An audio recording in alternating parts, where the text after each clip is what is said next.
Welcome to another edition of the Best Business Minds, where we interview business leaders and academics that write thought-provoking books.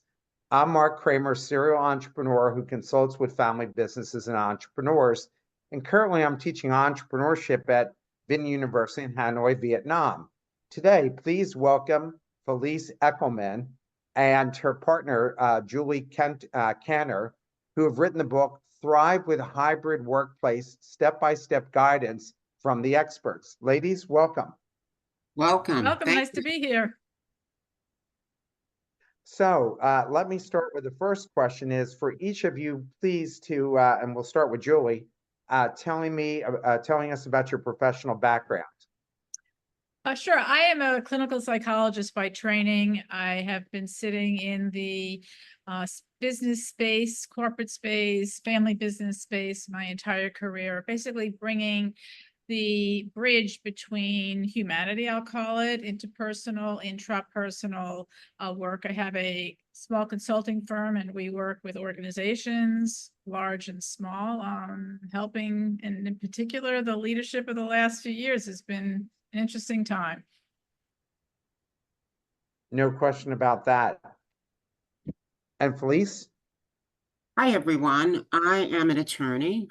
I practice management side employment and labor law. I've been a partner at Jackson Lewis, which is a U.S. Law firm that focuses exclusively on workplace law, and we only represent employers. We're all over the U.S. with over 60 offices.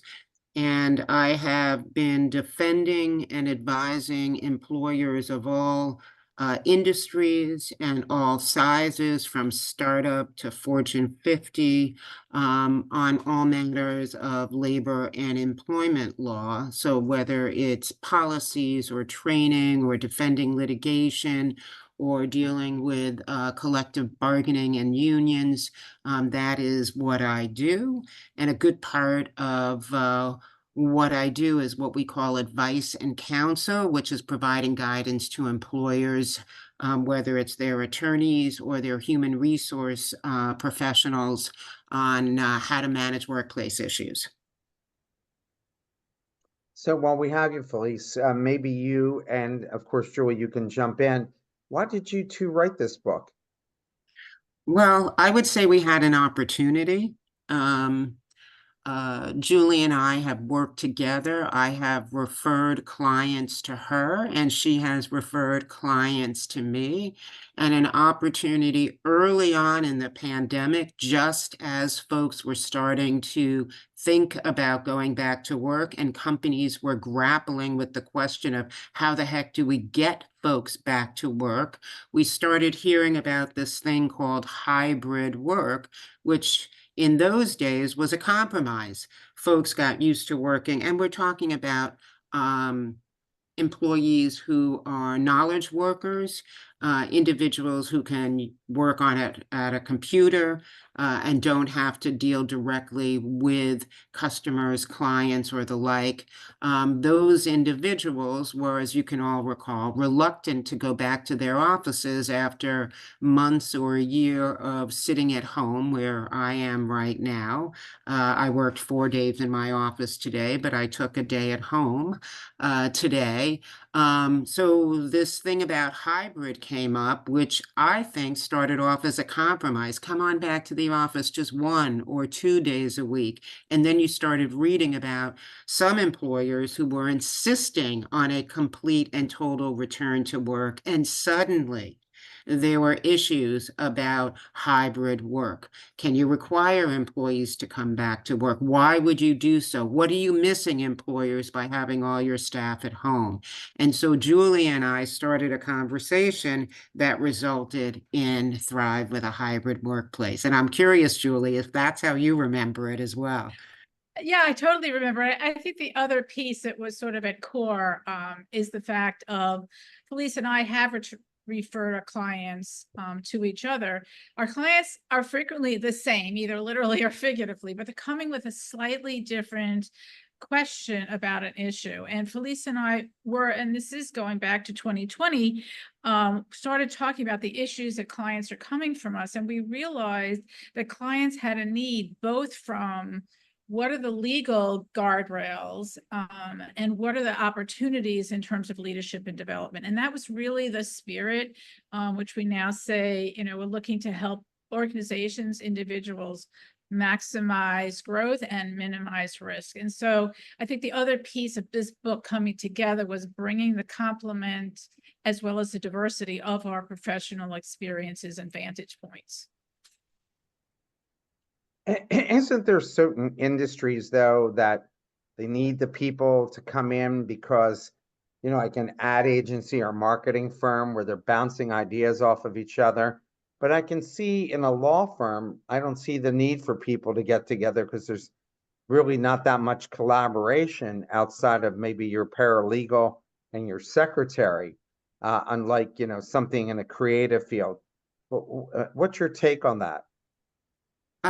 Well, first of all, we don't have secretaries anymore.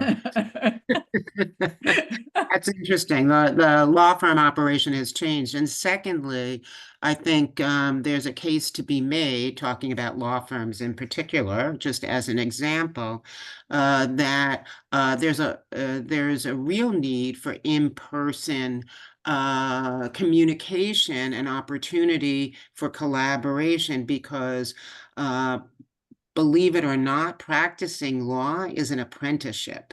And new lawyers, junior lawyers, really for much of the first decade or so of their experience are learning. And they learn by watching and seeing and emulating and understanding how more seasoned attorneys handle matters, handle clients, handle courts, handle adversaries, and the like. And so I think that just about every industry leader would say, in my industry, you do need opportunity for collaboration. The question is, does that collaboration have to be in person? And if it needs to be in person, does it have to be in person all of the time?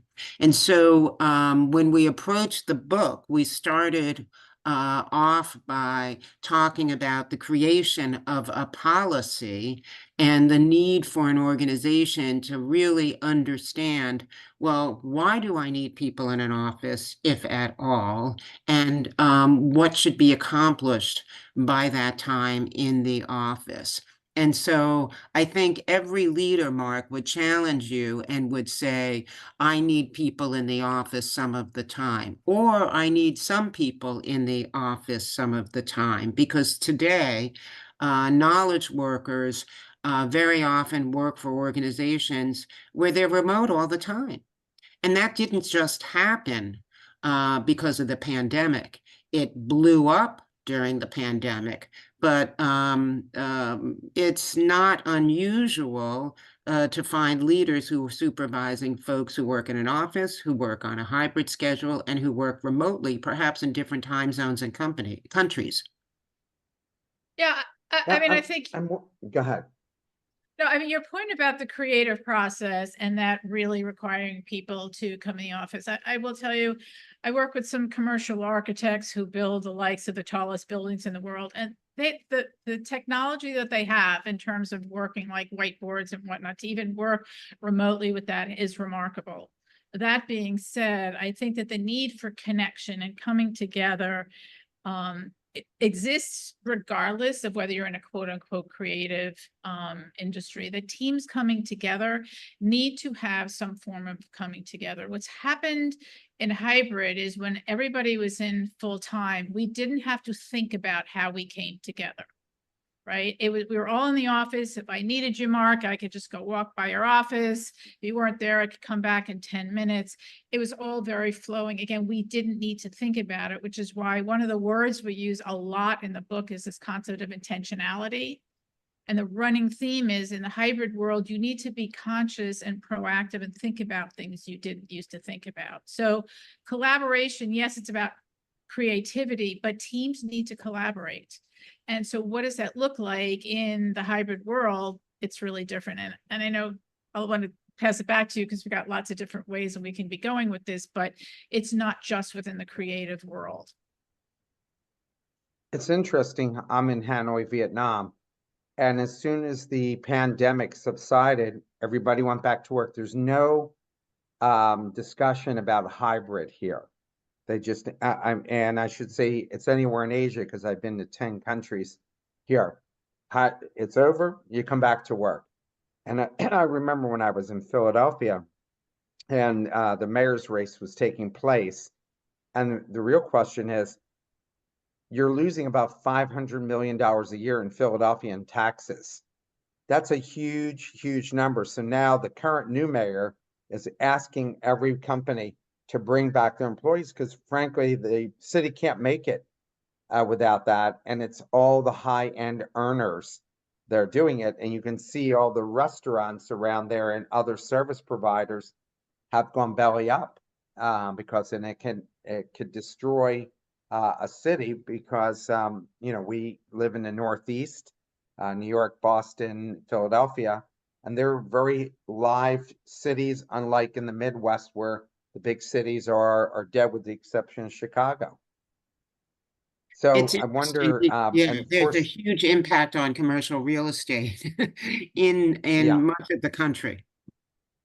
yeah. I mean, in Philadelphia, I read that buildings are going for half the price that they were on the tax rolls for. And I wonder how many of the companies are asking people to come back because they have 5-10 year leases. And Jamie Dimon wanting them to come back at JP Morgan, he's got probably a few 100,000, maybe 1 million square feet of space that would be sitting empty if Uh, it weren't the case. I mean, you raise a good point in terms of, I'll call it social and economic responsibility of organizations to support their cities. That being said, at least in the US and capital world, just capitalist, the companies are looking for themselves to stay viable. And so, yes, if they have the 10-year lease, they're going to be wanting to use it. All of that being said, I think if, when they start surveying employers, by and large, they want people in the office. Again, the number of days, I think Felice and I both agree that the 5-day 9 to 5 model we're never going to see that again. But for many different reasons, employers want people in the office. Keeping the midtowns alive is absolutely one of them. I think that we can't change what happened during the pandemic, Mark.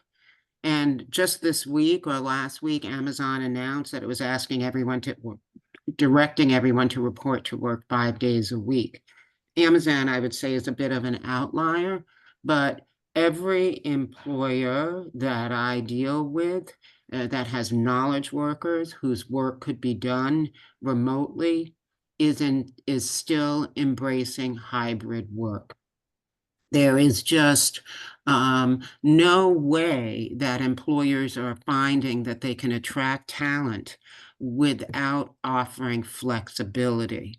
And while the purpose of our call today is not DEI, diversity, equity, and inclusion, there is no question that flexible work arrangements support greater diversity in the workplace, particularly with caregivers who tend to be women.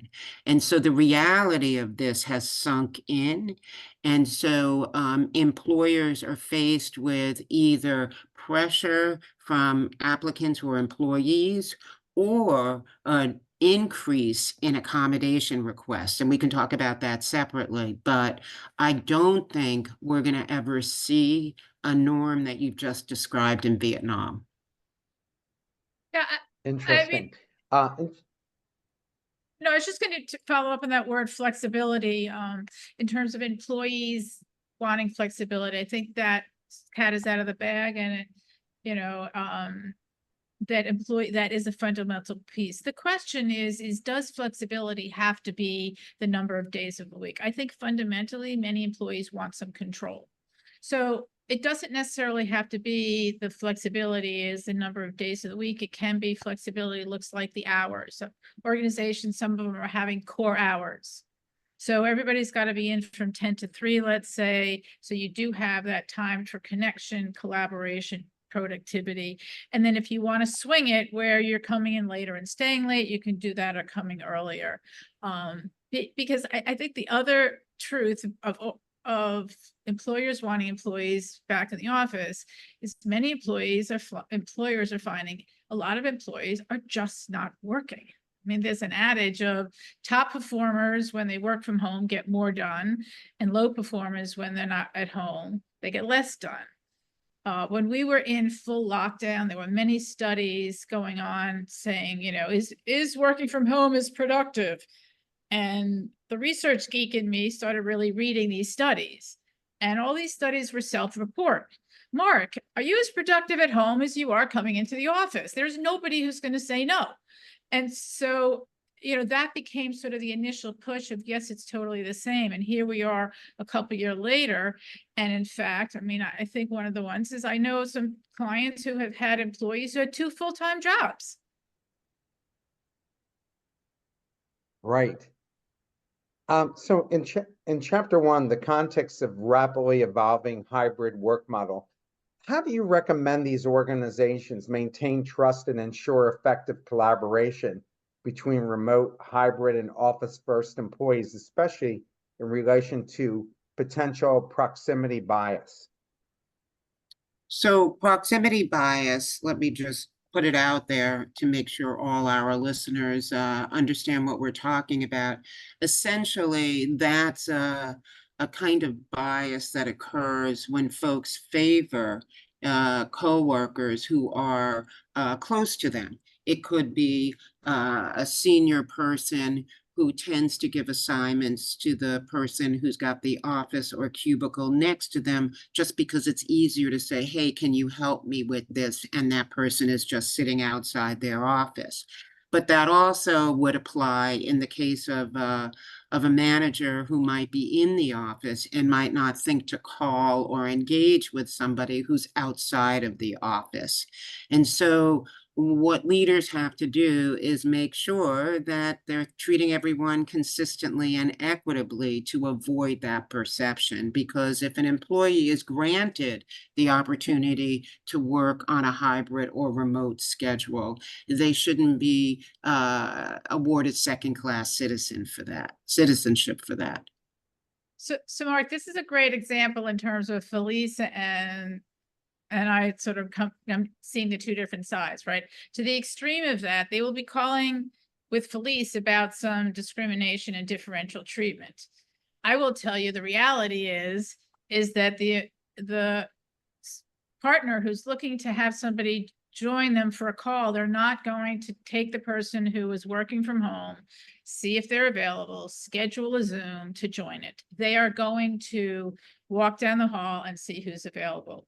And so, yes, it is a sense, and this is what I'm working with a lot of my leaders to help learn to overcome that.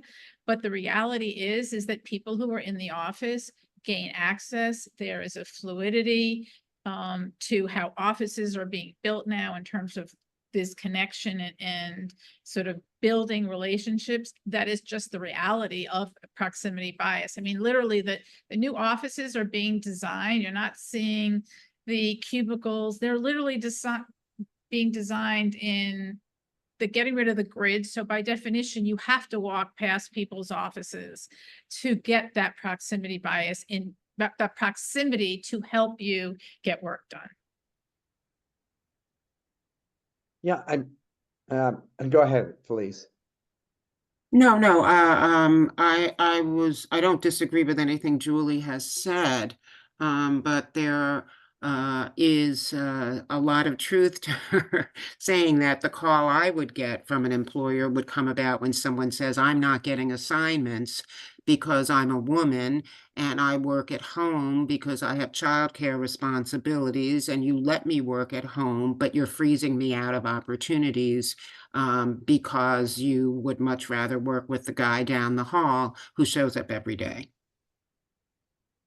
And is it the guy, or is it also women that are there? Because isn't it really hard to move up in an organization if people aren't seeing you day to day and you're working with them day to day? I mean, if you're not seeing them and talking about what happened with the Mets, or, you know, I went to the ballet, or about my kids, with things that you really just don't spend a lot of time doing in a business environment in Zoom. Well, What's your take on that? I'm actually, if there are two parts of that question. I'm gonna let Felice in a minute take the female part, because again, those are the pieces where they would end up in her office, perhaps. But what you just said, Mark, in terms of they don't have they're not going to be talking about the Mets where you had dinner last night, because you're not having that serendipity. One of the things in terms of a technique that I've suggested in the book, Felice wrote, and I wrote the book, is sort of very hands-on. There's a lot of concrete, specific suggestions. But so how do you recreate that serendipity, that building that, what I call interpersonal glue, in a structured hybrid environment? You consciously, for example, have a meeting that's called for 11, and the expectation is everybody needs to show up at 11. But we're not going to start what I'll call official business until we spend the first 10 minutes of work, and I'm choosing these words intentionally, of just talking about dinner, of just talking about your vacation and things that are not business related, because those connections that would naturally happen face to face in the office, leaders need to be conscious about how they're going to create them in a hybrid world. Lisa, I'm going to let you take the other side of the question in terms of, you know, people who are, you know, the differences. Yeah, I think that there has to be greater intentionality, as Julie says, if you've got a hybrid situation. A leader, on the days that the leader is in the office, has to make sure that they have moments in person with everyone who reports to them. Likewise, if I was giving advice to a junior person who is on a hybrid schedule, I would tell that junior person to make sure you seek out your leader in person just to chat or check in on the days that you are in the office. If you have folks who are remote, exclusively, leaders have to find a way to establish a rapport. And, you know, there are a lot of techniques for doing that, weekly or biweekly check-ins, and that would happen with everyone. But as Julie said a minute ago, you have to be more intentional about setting up opportunities for interpersonal activity that might not be direct work, so that you can engage in relation building. The other key thing that we talk a lot about in the book is using days in the office wisely. So you want to make sure that if you have a schedule where employees are required to be in the office on certain days, that you build into those days opportunity for interpersonal collaboration. The last thing you want is for employees to commute to an office and sit in front of their computer all day and never get out of their workspace, because all they're doing is work online. So you want to make sure that there is something going on where people have to gather together, whether it is a formal meeting or informal whatever. But you have to use that time in the office to make the most of the opportunity to build relationships, establish corporate culture, and make sure that folks are on the same page work-wise and are collaborating. Yeah, I mean, no, I think in the past, you could assume that you can have meetings some days and individual, what I call zone work others. It may sound a little strange, but you need to literally teach employees that concept. Some organizations are starting meeting-free Fridays, which, you know, is sort of the message is that's time for you to do solitary work. But especially for younger employees especially ones who are coming in to the workforce, having never experienced a 9-to-5 experience, they literally need to be taught how to use their time in different places.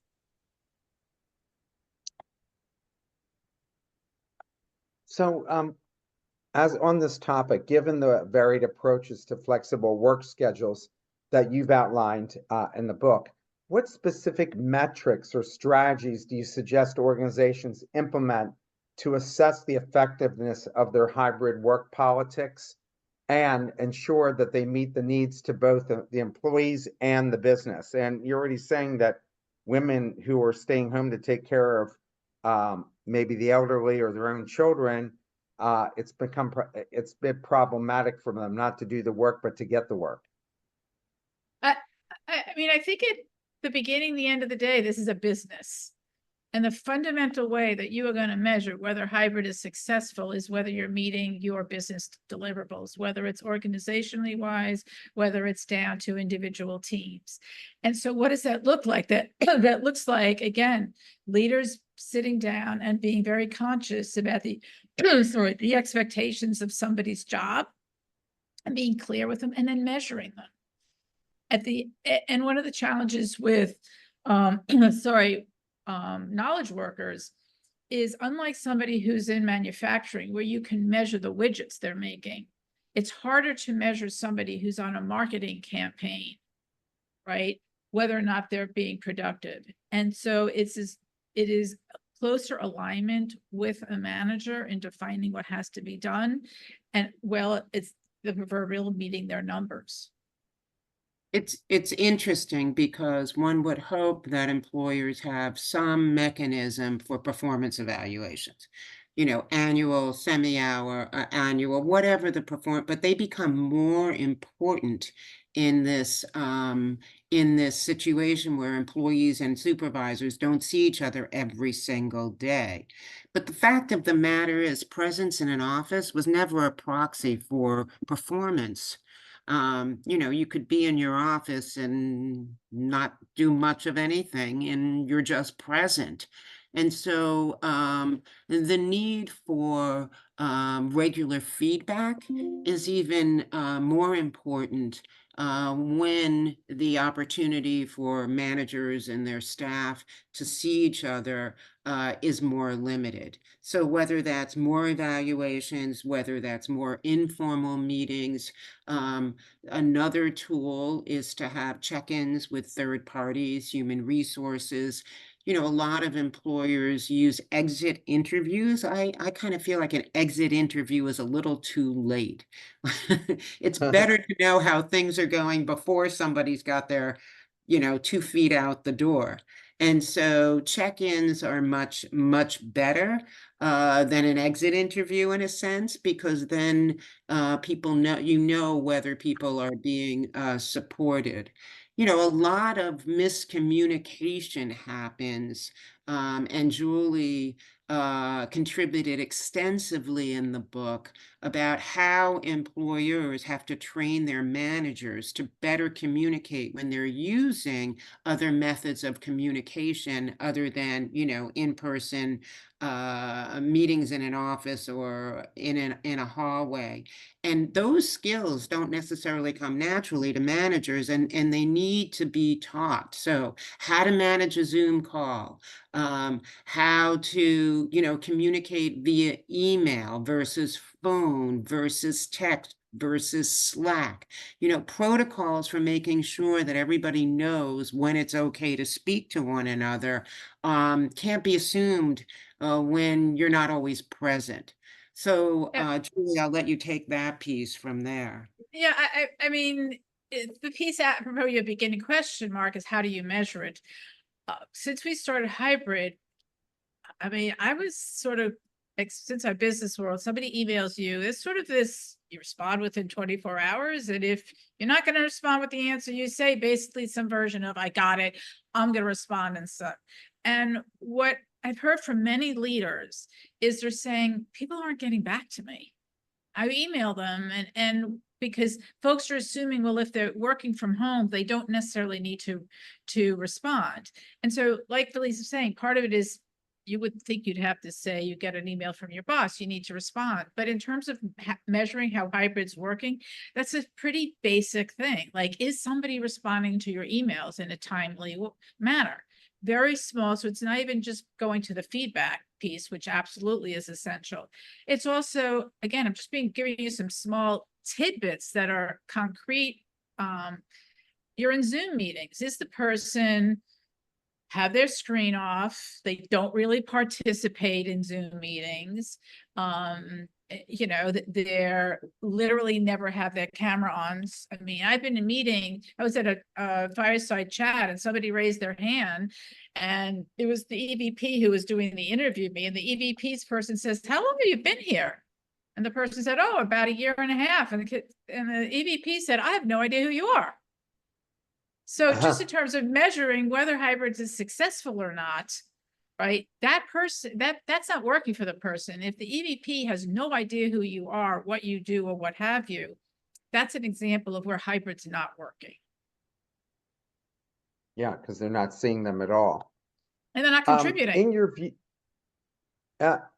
view, are the most critical factors organizations should consider when designing their flexible work policies to ensure they align with business objectives and employee needs? What are the ones that you recommend to your clients? I think you have to look at the marketplace today. I think over the last couple of years, business needs have, how you would address this is a little bit different. At first, employers were trying desperately to find a way to get people to agree to come back to the office. Now, I think it's understood that most businesses are going to require employees to come to an office much of the time.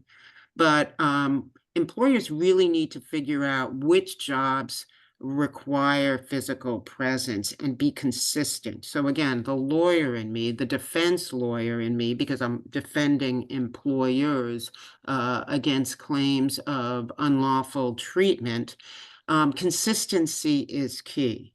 So if an employer is going to have a category of worker, a classification of worker, and decide that classification of worker is going to be deemed remote or hybrid or in the office, it's important to ensure that they can be consistent in the application of that rule, because otherwise someone's going to complain, well, you have somebody else in my position who is remote. Why do I have to be hybrid? Or why do I have to be in the office 5 days while somebody else is hybrid? And so employers have to look at the duties and responsibilities of a position and determine whether that position is best performed on a hybrid basis, a remote basis, or an in-office basis, and look at the work as opposed to the individual. So that's pretty critical because today we are seeing more and more employees seeking accommodations based on some kind of an alleged disability that might require more flexibility in the workplace. And the laws about disability accommodation in the U.S. are very complicated, but suffices to say that an employer is going to have a business justification for taking a position that your job cannot be performed out of an office when others do so. So the most important thing is to evaluate what the job is. The next thing I would suggest is looking at what's going on in the marketplace. Are you going to be able to recruit top talent in your industry if you insist that this position be hybrid or in the office full-time? So that's another critical component today. We've also seen a shift from a couple of years ago when it was clearly an employee market. And employers felt bad that they couldn't ask for employees to do anything. And that's clearly has shifted. I could say many of my clients who have wanted to get employees back in the office, were in that stage of the transition. If they did it right and they ultimately made their decision that there is no remote for job A, B, or C, the truth is they did lose some people, I won't say, but it was not very many in general. I think, and Felice was talking in terms of somebody ultimately, going to her because there was differential treatment. What that looks like for the manager is they need to be able to verbalize it when somebody comes and complains. Why did Felice get to work from home 4 days a week and I have to come in 3 days a week? And let's take before we're getting into a legal accommodation. I don't like commuting. If the manager is armed with the language and the perception of the rationale of why Felice is able to get her job done at home and why I need to be in the office, right? It's a lot easier in the sense of fairness, because again, when, ideally, we get to things before they get to Felice's office, right? That's where I want to get Felice. But you ultimately want to do it in terms of creating an environment where people are coming in because they know that they are part of a whole and what they do matters. I will tell you this, the organization that I know that has pulled this idea off of getting people back and engaged, they literally did a full internal rebrand of who they are as an organization. And as part of what they did there, they defined everybody's role as part of the whole. And with that, people started coming in the office because they know what they did mattered. That's funny because this leads into my next question. What strategies do you recommend the leaders effectively engage with and incorporate diverse employee perspectives during the policymaking process, especially to avoid biases that may skew decision-making? So you're just now getting into that territory. Well, I think, yeah, a lot I of think different voices. right. Well, there are two senses of bias, right? One is bias based on a protected class, and one is bias just because I think I'm special. And organizations need to deal with both. And in terms of, I'll let Felice deal with the protected class one. I'll deal with the sort of feeling special part. This is understanding and going beyond just a person in their position and understanding them. Managers, leaders, they have more required today than they did years ago. People are bringing themselves, the proverbial bring your whole self to work. People are bringing themselves to work. They expect managers to care who they are, the whole issue in terms of mental health. That being said, I will say that I have managers say to me, Julie, this is above my pay grade, this being having to deal with the people's biases, their personal things of what's going on. And so some of it is just having the conversation and getting to know the individual and understanding what's going to make them tick in terms of their bias of what is presenting them. And we could spend the next 3 podcasts just talking about the different psychological biases and attitudes and, feelings of, empowerment or, I'm better than you, et cetera, that play in, but they call them soft skills. They're not really that soft. The reality is that managers need to be listening. And Felice, I'm going to let you take the protected class approach and the issues that are faced there. Yeah, I think it's important. Again, your question mark focused on creating the policy. And today, I think employers are not faced with creating a policy, from the get-go. I mean, unless it's a startup, but most employers are dealing with what they've sort of have inherited post-pandemic and are trying to decide, does this work? And that requires understanding, well, why is it that presence in the workplace is needed? And what are we going to do to make sure that we can still attract talent when people want flexibility? And this goes back, Mark, to your question originally about trust. And, managers have to trust staff have to trust managers. And in the end, it's all about production. Are people doing what they're supposed to be doing? Because then if they're not, the trust breaks down. But in the beginning, if we're relooking at our policy about where folks work, there's going to be a lot of pressure now to make sure that there's consistency, because a lot of organizations have remote employees that they don't want to lose. And if they want to move from a remote environment to having an office or having satellite offices because they don't feel like they've got a cohesive culture, and then they need to make a case for that with their staff. And whether it's a rebrand or recommunication, that's the best way to deal with a change in approach. And, it's interesting because just as many people want to come to the office as those who want to stay home. I mean, that's an unofficial, it's so personal in terms of, why I want to work where I want to work, that it's very hard to get people to move off their stand. But I think, as Julie said with her client who rebranded, you want to make people want to be together. Yeah, Here, just one quick thing I want to say in terms of, again, sort of practical suggestion. People say you have to be in the office 3 days a week or whatever. Get rid of the word have to, right? People work in the office 3 days a week, right? When you say have to, it's like you have to pick up your dirty laundry. Change how you're talking about it, and also change the language of policies being 3 days a week, 2 days a week. As you know, we've come to say that's just a silly policy. Just coming into the office, we're saying the same concept, but talking about, we're trying to share with you different ways to get around just saying it's a 3-day week policy.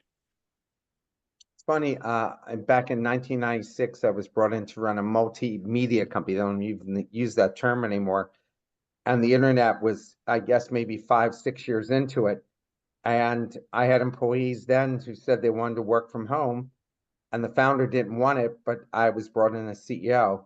And I said, anybody who wants to work at home can work at home. And if you're not productive, you don't get the job done, then you got to come back in, or you can't, or you don't have a job here. And turned out that we ended up measuring it. We had 33% increase in improved work by letting those people stay home. We basically, we had half the people leaving and working from home, and they would only come in for group meetings based on a client, because we didn't have Zoom and that type of thing then. But it worked out pretty nice that we didn't have to let anybody go, and they liked being treated like adults. Yeah, what you just said is actually awesome. When you said coming in for meetings, one of my clients, their policy is, if you have 2 people that have to connect, these are the words they say, you can do it over Zoom. 3 or more meeting people have to come in face to face. That is literally their policy. So exactly like you said, Mark, coming in for a meeting. Yeah.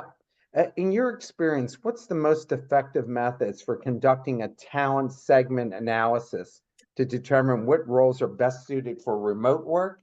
And how can organizations ensure this analysis remains dynamic as job functions evolve, especially now with AI? I mean, AI is really changing the workplace. It is changing the workplace. And, when we wrote the book, no one was talking about AI the way we're talking about AI today. It was this far off thing that only sophisticated technology companies were going to be able to avail themselves of. And now everybody, can use AI just doing an internet search. So it's fascinating, and the jobs are changing. And I think both human resource professionals as well as leaders have to keep their eye on that and have to understand how jobs change, and whether those changes in turn change the requirements about being in the office or not. And I, employers should be looking at their position descriptions all the time. How is the job changing? Why is it changing? And does that change the way in which we have to conduct business? And so I think today it's a matter of, how much are we keeping our eye on the ball? And does that mean, because the world is changing and jobs are changing, that we have to change the way that we evaluate where work is being performed? The other thing that we haven't mentioned is the tension for organizations that have some employees who are knowledge workers who could perform their jobs away from the office, and employees who must be present, because that is something that's been very difficult for many employers to deal with. Because by the nature of their jobs, if you have some positions that have to be, direct contact with customers or clients or whatever, then those folks feel like they're disfavored favored because they don't have the option of remote or hybrid work. And that has created a lot of tension in some organizations. And so I've seen a lot of employers pull back on flexible work arrangements because it's so inherently unfair to others in the organization. How can organizations address and manage potential employee dissatisfaction or discontent arising from perceived inequities to remote work eligibility among different job functions or even departments, which you kind of talked about with women saying that they're being left out of good opportunities? It's not only that, but it's the thing I just spoke about, which is two different kinds of workers, one that can perform work remotely and the other who can't. You know, I worked with many employers who were trying to address that inherent inequity by giving the in-person workforce more benefits. Maybe it's more vacation time, maybe it's more personal days, because of the inherent difference between the requirements of the job. You know, the most important aspect to the second part of your question about that employee who's been authorized to work remotely but doesn't feel that they're getting the right opportunities, the most important thing is management training to make sure that managers are focused on the fact that employees could feel like they're not being given the same opportunities. The other important thing is to monitor the success rate of employees who have remote or hybrid schedules. Are you losing those people? Are they not getting promoted? Are they not performing well in their evaluations on the whole? So if you have a large organization and you maintain this kind of data, you should look at it.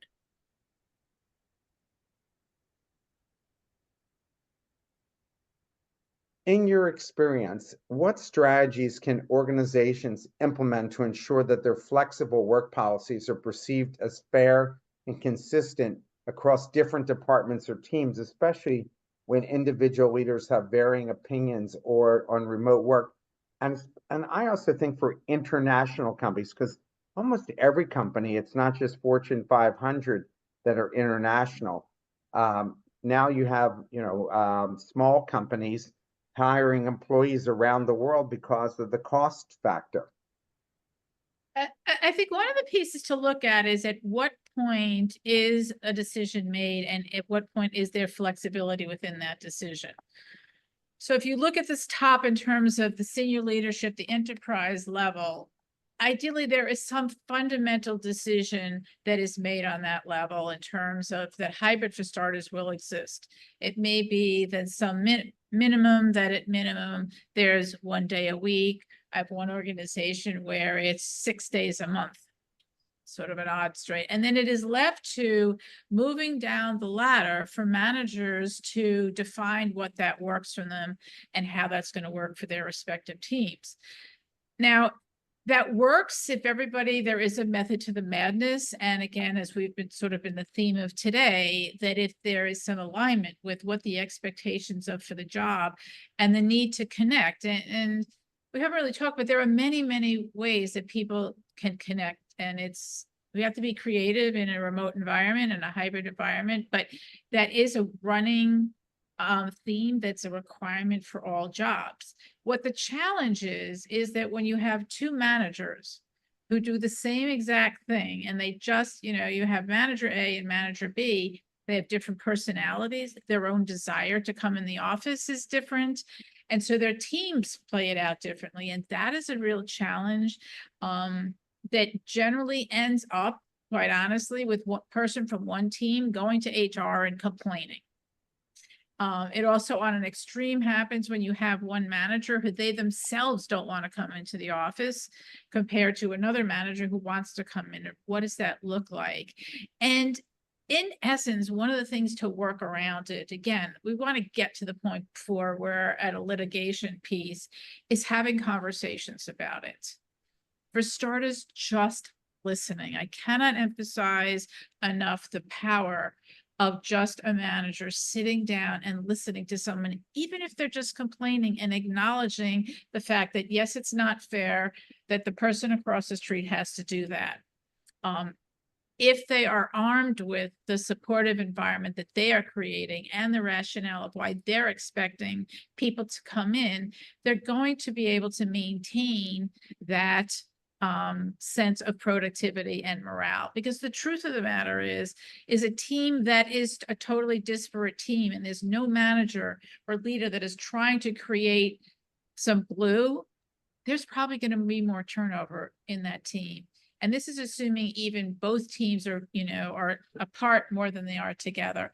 It's the manager who is taking the time to build the connections, to listen, even if they're coming in the office or not, that is going to have the more productive group than the manager who, again, no requirements, don't have to come in the office, don't have to come together, don't have to communicate. Those are the people that are going to have the lower morale, lower productivity in an organization, although they may be complaining, but it will go down. Happy employees generally don't complain. Felice, are there different laws in every state regarding hybrid working? Is there any laws on the books? There are no laws specifically about hybrid work, but the underpinnings of the anti-discrimination laws, both state, federal, city, local, are that folks have to be created and treated equally. So that's the basic underpinning. So it would be important to make sure that opportunities for flexible work arrangements are distributed fairly. The real challenge is when we get to accommodation, because increasingly there is so much litigation, and employers have a real need for assistance in managing accommodation requests. So, for example, it could be an accommodation request that an employee has mobility issues and cannot get to the workplace and wants to work remotely. And there's no doubt that there are mobility issues. Does an employer have to accommodate this request? Well, that can't be answered in a simple yes or no. It's going to depend on the nature of the work, and if this employer has allowed others to work remotely in the same position, they're going to be in a tough legal position to deny the accommodation, saying the job can't be performed remotely. There are lots of requests that our clients receive for folks to have greater flexibility, not just for physical accommodations, but for mental health reasons, where reporting to an office or dealing with a commute is difficult to manage. And then again, employers are faced with, do I accommodate this request or not? And the laws are increasingly pressuring employers to consider requests like these favorably. It is difficult to establish that each individual request would create an undue hardship for an employer when an employer has given others the same opportunity to work remotely or on a hybrid basis.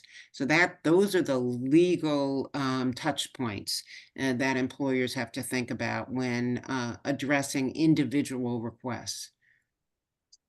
Oh, go Go ahead. ahead.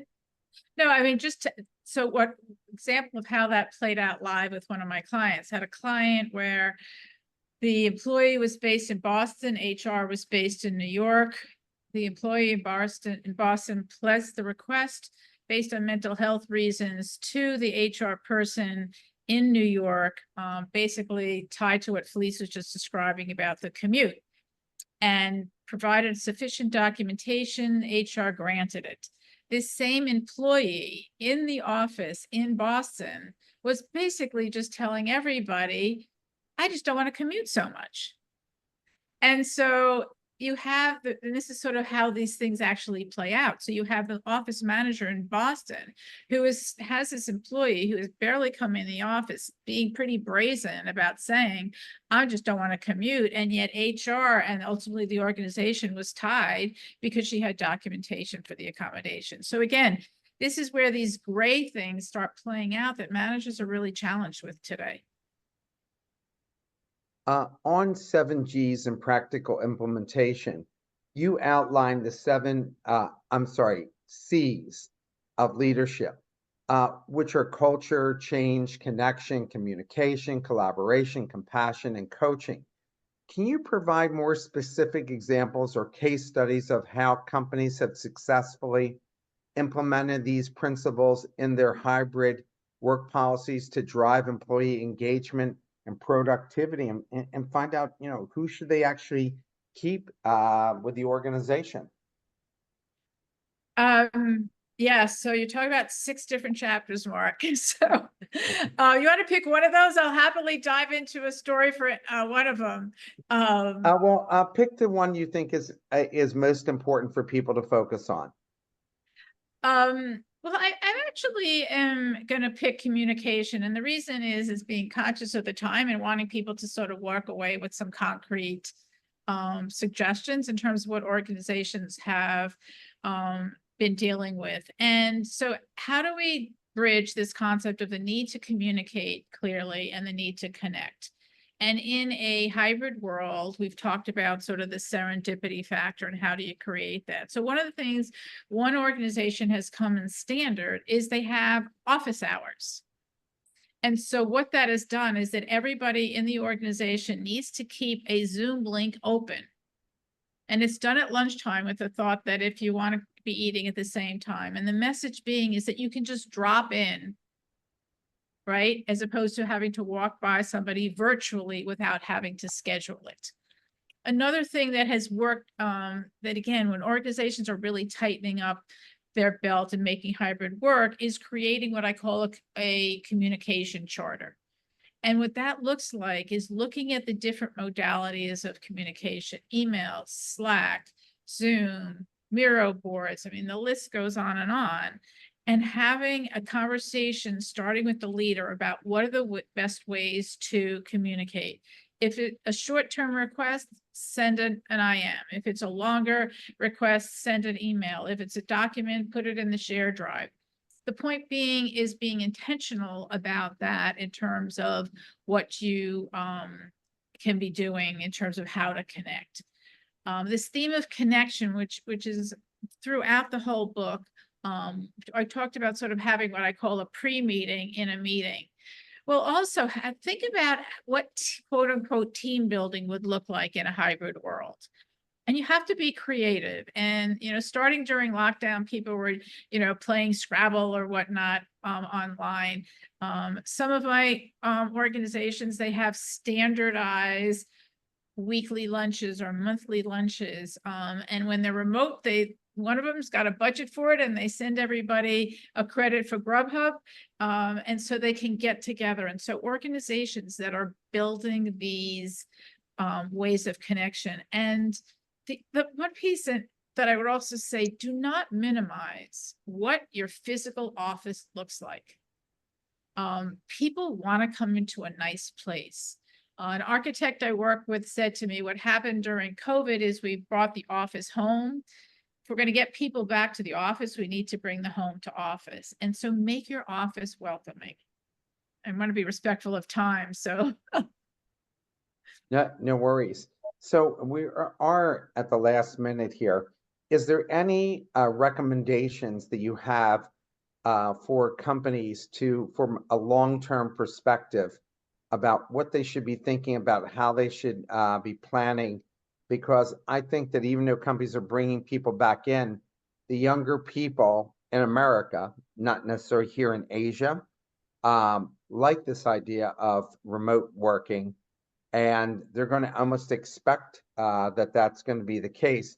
How should companies be planning for this reality?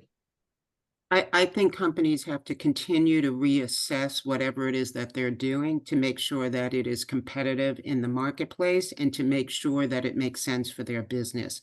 So insisting that employees report, with whatever frequency may work or may be necessary, but if it's impacting on the ability to recruit, employers should know about that. And likewise, if the time in the office is not being respected in the sense that you have a rule and no one's complying with it, then, why do you have that rule? So I think employers need to take stock every year and figure out, is what we're doing right for our organization and does it make sense? And there's just one thing I'll Julie, add. a final that. comment?